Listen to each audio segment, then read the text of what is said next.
সনাতন ধর্ম ত্যাগ করে হাইমচরে যুবকের ইসলাম গ্রহণ।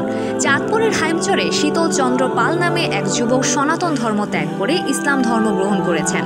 28 মার্চ ধর্মান্তরিত হওয়ার পর তার নতুন নাম রাখা হয়েছে মোহাম্মদ খুলদুন। মোহাম্মদ খুলদুন হাইমচর উপজেলার ভিঙ্গুলিয়া গ্রামের বাসিন্দা। তার পিতার নাম মৃত সুধাংশু চন্দ্র দাস এবং মাতার নাম অঞ্জনা রানী পাল। 2000 সালের 1 অক্টোবর জন্মগ্রহণ করা মোহাম্মদ খুলদুন পেশায় একজন শিক্ষক।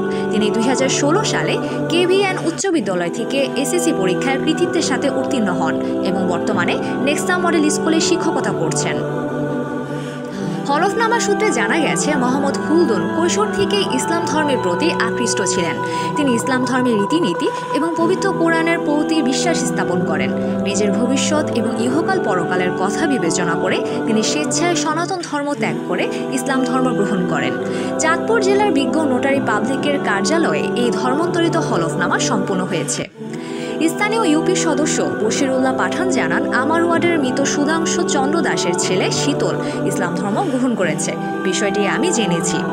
ইসলাম ধর্ম গ্রহণ করে মোহাম্মদ খুলদুন জানান, ইসলাম ধর্ম শান্তির ধর্ম এবং এর নীতি ও আদর্শ তাকে গভীরভাবে অনুপ্রাণিত করেছে।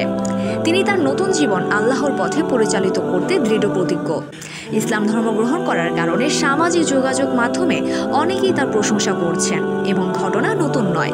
বিভিন্ন সময়ে বহু মানুষ ইসলাম গ্রহণ করেছেন এবং তাদের এই সিদ্ধান্ত সামাজিক মাধ্যমে ইতিবাচক প্রতিক্রিয়া পেয়েছে।